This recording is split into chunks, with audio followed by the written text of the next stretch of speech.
Hello dear students, in today's lecture we are going to learn about blood donation and blood pressure. So let us see the first concept, what is blood donation. Blood donation काय आहे, ते कशासाठी करायचं, त्याचा use काय आहे, हे सगळे पार्ट्स. तसंच ब्लड डोनेशन करताना काय काय क्रायटेरिया वापरले जातात हे सगळं आज आपण डिटेल बघूयात. सगळ्यात आधी बघूयात की ब्लड डोनेशनची गरज काय आहे. बघा काही पर्सनना, काही पेशंट्सना while they are passing or while they are going through a certain medical condition, जसं की ॲक्सिडेंट असेल किंवा मोठा त्यांना काहीतरी डिसीज झालेला असेल किंवा डिलिव्हरीच्या प्रोसेसवेळी किंवा मोठी इंजुरी झाली असेल त्याच्या बॉडीला, तर ह्या केसेसमध्ये त्या पेशंटच्या बॉडीमधून सिव्हिअरली ब्लड लॉस होतो आणि मग हा ब्लड लॉस काय इमिजिएटली भरून निघत नाही, बरोबर. मग त्या केसेसमध्ये त्या पर्सनला दुसऱ्या कुठल्या तरी पर्सनचं ब्लड हे सप्लाय केलं जातं. मग आता कोणत्या पर्सनचं ब्लड कुणाला सूट होणार ते आपण ब्लड ग्रुपमध्ये लास्ट लेक्चरमध्ये आपण ब्लड ग्रुप्स शिकलोय, ए बी आणि ओ. मग तसंच हे कुठले कुठले ब्लड ग्रुप्स एकमेकांना मॅच होतात, काय क्रायटेरिया आहे तो पण मी तुम्हाला पुढे सांगेनच.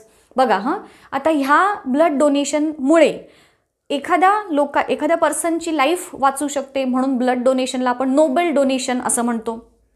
आता बघा, जो माणूस ब्लड देतो तो डोनर झाला, ज्याला ब्लड दिलं जातं तो ॲक्सेप्टर झाला. आता ह्या ब्लड डोनरनं ब्लड डोनेट केल्यानंतर इमिजिएटली जर तो ब्लड यूज झाला नाही तर मग काय केलं जातं, तर तो ब्लड बँकमध्ये स्टोअर केला जातो. अंडर स्पेसिफिक कंडिशन्स ते ब्लड बँक्समध्ये स्टोअर करून पुढं जेव्हा गरज असेल, ज्याला गरज असेल त्या पद्धतीनं त्या पर्सनला तो ब्लड सप्लाय जो आहे तो केला जातो. मग आता बघूयात आपण ब्लड डोनेशन करताना काय काय क्रायटेरिया यूज करायचे. सगळ्यात आधी जे 4 ब्लड ग्रुप्स आपण बघितलेत, ए बी आणि ओ. आता ह्या ब्लड ग्रुप्समध्ये ओ जो आहे, ब्लड ग्रुप ओ हा आहे युनिव्हर्सल डोनर. म्हणजेच या ब्लड ग्रुपच्या लोकांचं जे ब्लड आहे ते 4ही प्रकारच्या ब्लड ग्रुपसाठी चालतं, म्हणून ह्या ब्लड ग्रुपला युनिव्हर्सल डोनर म्हटलं. मग युनिव्हर्सल डोनर का, तर आता त्याच्या मागचं कारण सांगते तुम्हाला. मी लास्ट लेक्चर्समध्ये अँटीजेन आणि अँटीबॉडीज ही कन्सेप्ट सांगितली होती. अँटीबॉडीज ज्या आहेत त्या आपल्या ब्लड प्लाझ्मामध्ये प्रेझेंट असतात आणि अँटीजेन जे आहे ते आपल्या ब्लडच्या ज्या RBCs आहेत त्याच्या सरफेसवरती प्रेझेंट असतात. मग आता सपोज ए ब्लड ग्रुप आपण कन्सिडर करू. ए ब्लड ग्रुपच्या ज्या RBCs आहेत त्याच्या सरफेसवरती ज्या आपल्या अँटीजेन आहेत, सपोज या शेपचे अँटीजेन प्रेझेंट असतील गोल, ओके. मग हे अँटीजेन आणि प्लाझ्मामधले अँटीबॉडीज ह्यांचे शेप एकमेकांना मॅच होणारे असतात. मग ह्याच्या प्लाझ्मामध्ये जे ह्याच्याशी मॅच होणारा शेप असेल तो कसा असेल, लाईक धिस. मग बरोबर हे अँटीजेन अँटीबॉडी कॉम्प्लेक्स तयार होऊन तुमचा ब्लड ग्रुप सूट होतो. समजा या अँटीजेनला मॅच होणारं जर अँटीबॉडी तुमच्या प्लाझ्मामध्ये नसेल, म्हणजे दुसऱ्या वेगळ्या ब्लड ग्रुपचं ब्लड जर तुमच्या बॉडीमध्ये तुम्ही पाठवलं किंवा त्याच्यामध्ये आपण इंड्यूस केलं, तर काय होणार, तर ह्या ज्या ब्लडमध्ये दुसऱ्या नवीन इंड्यूस केलेल्या ब्लडमध्ये जे अँटीजेन अँटीबॉडीज कॉम्प्लेक्स हे मॅच होत नाहीत आणि मग तुमच्या ब्लडमध्ये प्लाझ्मामध्ये असणाऱ्या ज्या अँटीबॉडीज आहेत त्यांना काय वाटतं, हा बाहेरून आलेला पार्टिकल आहे, म्हणजेच कोण आहे, शत्रू आहे जो आपल्या बॉडीसाठी हार्मफुल आहे, आणि मग ते त्या सेल्सवरती अटॅक करतात आणि म्हणून ब्लड ग्रुप्स मॅच होणं हे इम्पॉर्टंट आहे. तसंच समजा बी ब्लड ग्रुप घेतला तर त्याच्या RBCवरती समजा अशा प्रकारचं काहीतरी अँटीबॉडीज प्रेझेंट, अँटीजेन प्रेझेंट असेल. मग ह्याला मॅच होणारं जे अँटीबॉडीज आहेत त्याचा शेप असा, मग ते परत अँटीजेन अँटीबॉडी कॉम्प्लेक्स तयार होणार.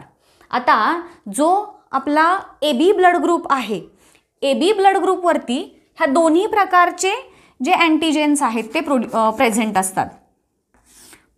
AB ज्यांचा ब्लड ग्रुप आहे त्यांच्या RBCच्या सरफेसवरती हे दोन्ही प्रकारचे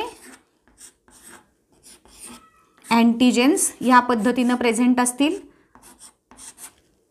ओके, लाईक धिस. आणि म्हणून ह्यांच्यामध्ये असणाऱ्या ज्या अँटीबॉडीज आहेत त्या दोन्ही ह्याला सूट होणार. आणि जो ओ ब्लड ग्रुप आहे आपला त्याच्या बॉडी म्हणजे त्याच्या ज्या RBCs आहेत त्याच्या सरफेसवरती अशा प्रकारच्या अँटीजेन प्रेझेंटच नसतात, बरोबर. त्यामुळे त्याला तो जो आहे तो कुठल्याही ब्लड ग्रुपला मॅच होऊ शकतो, बरोबर. आणि म्हणून जो O हा ब्लड ग्रुप आहे त्या ब्लड ग्रुपला युनिव्हर्सल डोनर असं म्हटलं जातं, आणि AB हा जो ब्लड ग्रुप आहे त्या ब्लड ग्रुपला युनिव्हर्सल ॲक्सेप्टर म्हटलं जातं, कारण त्याला प्रत्येक ब्लड ग्रुप जो आहे म्हणजे A असेल तर A वाल्यांचं पण ब्लड ह्याला चालणार, कारण त्याच्या प्रकारच्या अँटीजेन ह्याच्यावरती सरफेसवरती आहेत. B असेल तर बी प्रकारच्या पण अँटीजेन ह्याच्या सरफेसवरती आहेत. O असेल तर O तर डोनरच आहे, ओचे देखील जे अँटीजेन अँटीबॉडी कॉम्प्लेक्स जो आहे तो ह्याच्यामध्ये फॉर्म होईल. सो AB जो आहे तो युनिव्हर्सल डोनर आणि ॲक्सेप्टर, आणि O जो आहे तो युनिव्हर्सल डोनर झाला. आता याच्यानंतरचा जो पार्ट आहे तो आहे ब्लड प्रेशर. तो काय आहे तो बघूया. नाव व्हॉट इज ब्लड प्रेशर. बघा स्टुडंट्स, जेव्हा आपल्या हार्टमधून ब्लड पंप होतं, तुम्हाला कसं पंप होतं म्हणून सांगितलं की कंटिन्युअसली ब्लड जो आपलं हार्ट जे आहे ते कॉन्ट्रॅक्ट रिलॅक्स होतं, अँड ड्युरिंग दॅट पंपिंग ज्याला आपण हार्ट बीट म्हणतो, तर during that process blood is thrown out of the heart with a lot of pressure. मग आता ते जे प्रेशर आहे ड्युरिंग पंपिंग ऑफ ब्लड त्याला म्हणायचं ब्लड प्रेशर. आता बघा हार्ट आपलं कुठं सिच्युएटेड आहे तर थोरॅसिक कॅव्हिटीमध्ये. तिथून एवढं जास्त प्रेशर अप्लाय करावं लागणार आहे की अगदी हेड टू टो सगळ्या सेल्सपर्यंत ते ब्लड पोचलं पाहिजे. म्हणजेच ज्या आर्टरीज आहेत त्याच्यावरती जास्त प्रेशर असणार, हे आपण शिकलो ह्याच्या आधीच्या लेक्चर्समध्येच. आता बघा हे जे ब्लड प्रेशर आहे, जेव्हा तुमचं हार्ट कॉन्ट्रॅक्ट होतं तेव्हाच तुमच्या ब्लड व्हेसल्सवरती असणारं जे प्रेशर आहे त्याला म्हणतात systolic blood pressure. What is systolic blood pressure? Pressure on the blood vessels during contraction.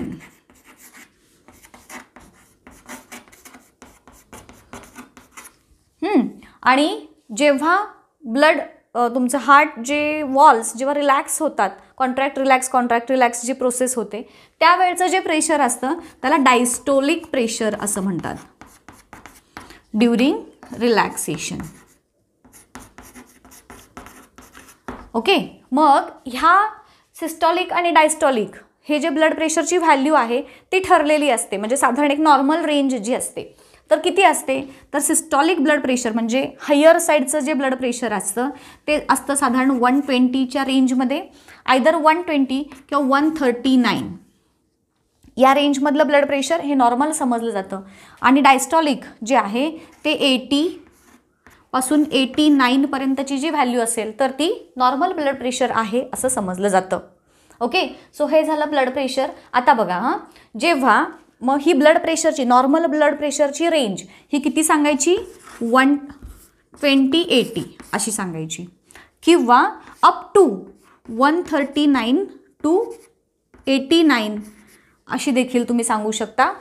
आता ह्या व्हॅल्यूपेक्षा जर तुमचं ब्लडच्यावरचं प्रेशर वाढलं, आता कधी वाढणार तर बघा तुमच्या ज्या ब्लड कॅपिलरीज ब्लड व्हेसल्स आहेत, ड्यू टू सम रिझन्स, जसं की तुम्हाला काही बॅड हॅबिट्स जसं की स्मोकिंग, अल्कोहोलिझम किंवा व्यायाम न करणे, लॅक ऑफ एक्सरसाइज, ह्या प्रकारचे जेव्हा तुमची लाईफस्टाईल असते तर त्याच्यामुळं काय होतं, जंक फूड खाणं वारंवार, हॉटेलिंग वगैरे ह्या सगळ्या गोष्टींच्यामुळं आपल्या ज्या ब्लड व्हेसल्स आहेत त्याची जी इनर वॉल आहे तर त्या इनर वॉलच्या लेअरमध्ये अशा प्रकारचे ते मटेरियल्स जे काही कोलेस्टेरॉल ज्याला आपण म्हणतो बघा बरेचदा, मग त्यासारखे मटेरियल्स ह्या ब्लडच्या वॉल्सच्या इनर साईडला चिकटून राहतात.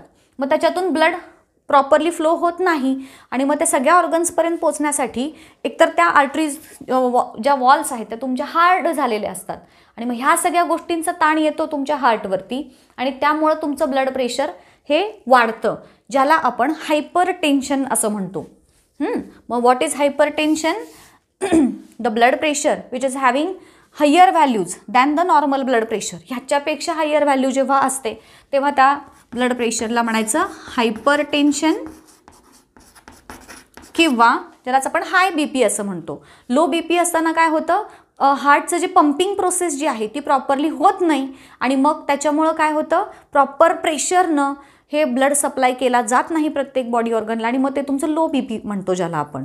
मग हे ब्लड प्रेशर जे आहे हाय आहे की लो आहे हे आपण ज्या इन्स्ट्रुमेंटचा यूज करून मोजतो त्याला म्हणतात स्पिग्मोमॅनोमीटर. 1 मार्कसाठी स्पेशली हा प्रश्न तुम्हाला विचारला जातो एक्झाममध्ये.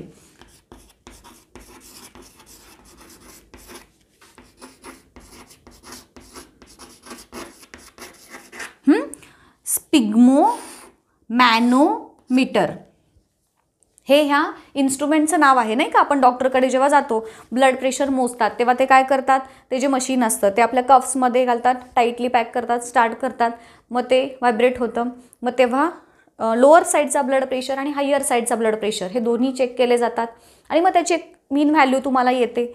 मग त्याच्या थ्रू तुम्ही तुमचं ब्लड प्रेशर नॉर्मल आहे की नाही हे चेक करू शकता. नॉर्मल रेंजमध्ये राहण्यासाठी तुमची लाईफस्टाईल ही आयडियल पाहिजे.